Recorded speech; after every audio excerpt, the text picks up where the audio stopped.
Here we have a really small locomotive to have a look at today. This is a Fleischmann model. It's an 040 steam locomotive. I believe it's a 98.75 class of steam locomotive, and it was a Bavarian D6, and then it was transferred to the Deutsche Reichsbahn. I've seen a few different variations of this model from Fleischmann, including one very similar to this, which has the number 987524. This one doesn't have that though. It has the number 1 on it, and it's called Berta, which is quite cool, and it's probably one of the smallest locomotives I've ever seen that isn't actually a narrow gauge model. This model is in HO scale, but to give you some idea of just how small it is, here is a rather small HO wagon, and when you see them together like this, you can really appreciate just how small that locomotive is. This was a second-hand purchase. It didn't come with a box, but it does look absolutely fantastic, I think. So let's have a look at this close up. At the front, we've got a rather simple door on the front of the smoke box there. It does have a really nice little circular lock there.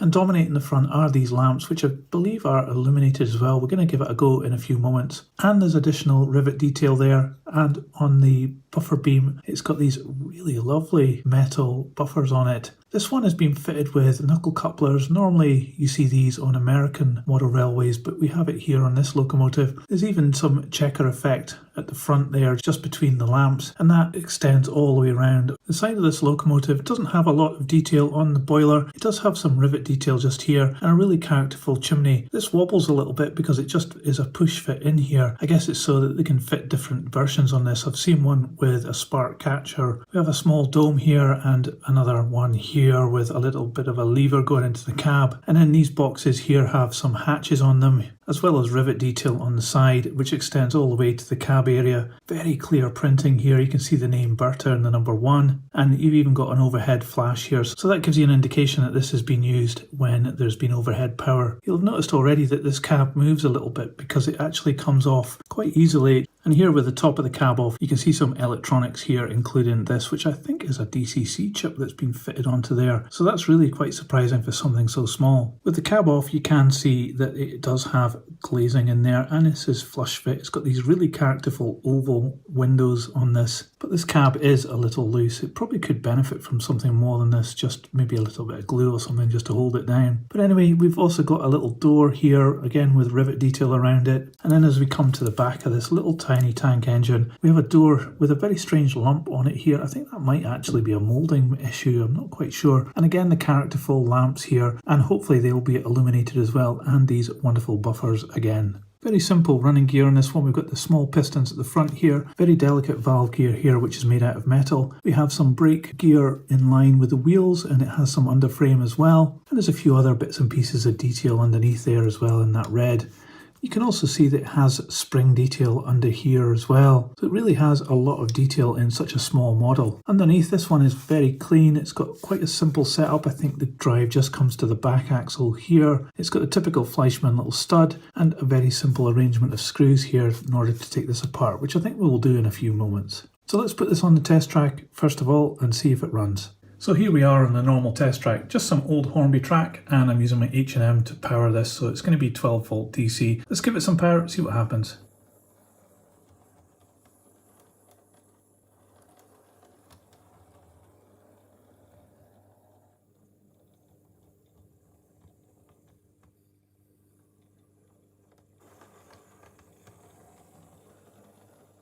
Well, absolutely no problems there whatsoever. It's such a smooth little locomotive. I would go so far to say this is, I think, the smoothest locomotive I've ever seen. And it can crawl along at a really slow speed as well. It really looks as though it would have more problems with its 040 arrangement, but it doesn't seem to have any problems whatsoever. And the LEDs work in the directional too. It's just quite an incredible model. So I think we should open this up and let's have a look at the mechanism.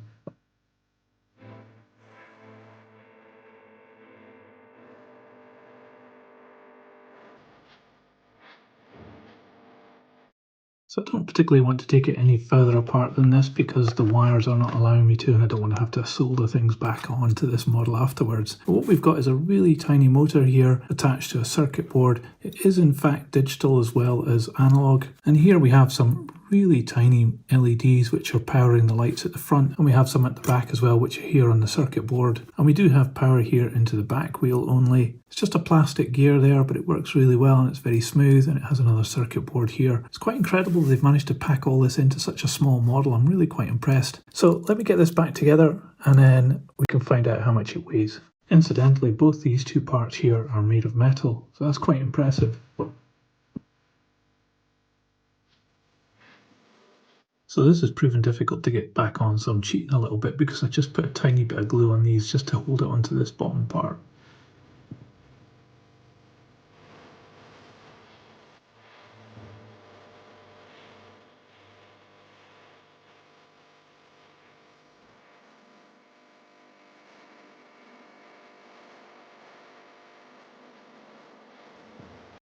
Well, after much faffing about, I've finally managed to get this locomotive back together. It's quite incredible what Fleischmann have done here to pack so much into such a small thing, and it's no wonder it's a bit fiddly to get it open and get it closed again. But I've managed to get there in the end, and on the most part that isn't something that you particularly need to do. It's quite easy to get access to the DCC chip inside the cab there. The only letdown is that there's no detail inside there, but I'm thinking if you just put a couple of torsos in there to represent the driver and the fireman, it would look quite cool actually. A couple of small things that I spotted when I was taking it apart and putting it back together. We actually have a little bit of a moulding mark just here on the side of the tank, and that's a bit of a shame. It's a moulding issue on the actual metal piece there. But on the plus side underneath here, we do have a couple of little slots which look as though they're for step ladders or something like that from the door here. There wasn't any extras that came with this model, but it should be quite easy just to get a couple of steps put in there. So let's see how much this weighs. So this locomotive comes in at 110 grams.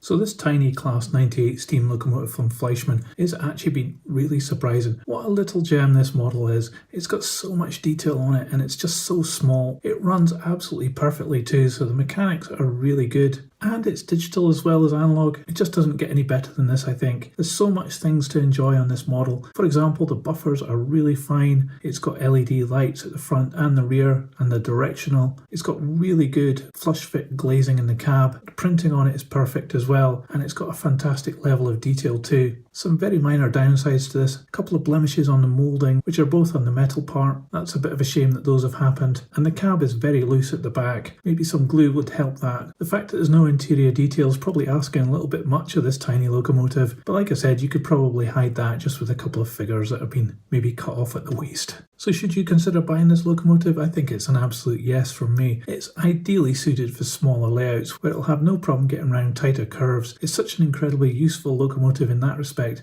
so it's ideally going to suit smaller layouts but still look really quite cool on a larger layout as well. So let me know what you thought about my analysis of this model in the comments below. I'd love to know what you think about this little tank engine. And if you liked this video, please give it a thumbs up. It really helps this channel grow. I'll put this on the turntable so you can see all the way around. And here's another one of my videos on screen now. Just click the link and you can watch some more. Thanks for watching this video though. See you on the next one. Think about